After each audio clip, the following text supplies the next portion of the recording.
Time now to take a look at the international newspapers and what's making headlines there. We're joined on set by press reviewer Diptyka Laurent. Diptyka, you're going to start with the massive hack at Twitter.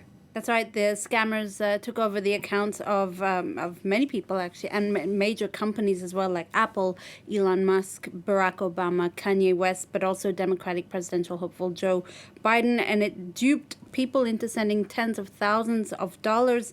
The website The Verge calls it the most catastrophic security breach in Twitter's history, while noting that the events were really set in motion years ago and enabled in part because of Twitter's slow response to previous threats, like in 2018 when Elon Musk's account was taken over.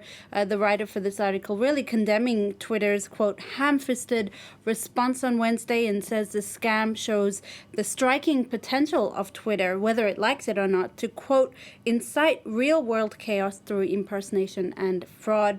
Now, there's a writer at the conservative news website, the Washington Examiner, this writer is far more categorical. Shut down Twitter, she says, at least until it figures out, quote, what the hell is going on. It has a massive security problem, she says, that needs to be fixed. But right at this moment, it needs to pause the site's functionality. Quite dramatic. Yeah, very harsh reactions there. Well, let's move on now, Diptyka, to a report out this week by the peer-reviewed medical journal The Lancet that warns of a catastrophic decline in global fertility. Yeah, it's actually a decline that may lead to a demographic time bomb. That's how this website puts it.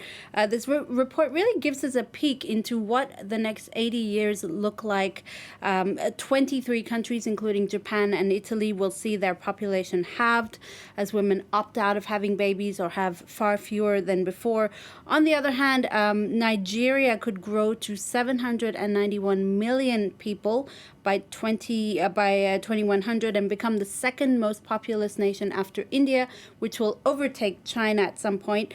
By the end of the century, these three countries, so India, China, and Nigeria, and the U.S. will be the dominant powers in the world, with notable decline in influence in Europe and Asia.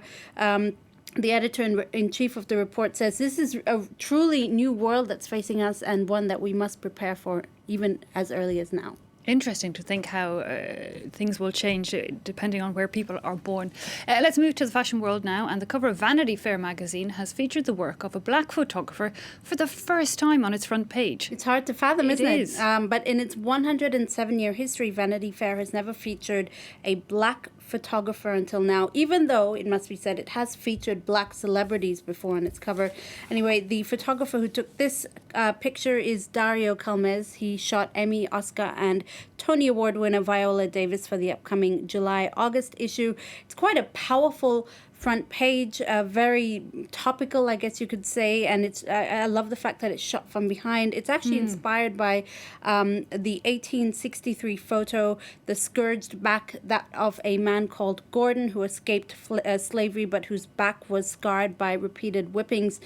Dario Calmez said he wanted to reclaim the narrative and, quote, transmute the white gaze on black suffering into the black gaze of grace, elegance, and beauty.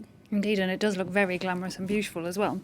Finally, Diptyka, a new initiative aims to allow people to travel without leaving their homes in these strange post-lockdown conditions. Well, many of us do have to accept that, the carefree, long-distance travel that we enjoyed before may not be possible for some months to come.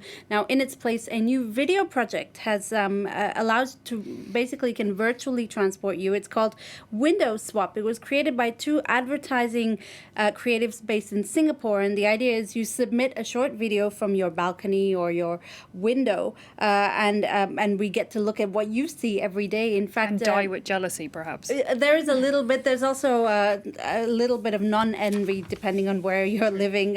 It's also quite fun to see how people live. It's also incredibly calming with relaxing sounds. You hear the rain, birds chirping, and so far they received videos from 26 countries, as far as Medellin in Colombia to La Baule in the south of France. Yeah, I have to say I have liked looking at some of the scenes of the sea since we've been confined to the city, but I'm not convinced about that. Anyway, Diptyka Laurent, thanks a lot for the look at the international papers.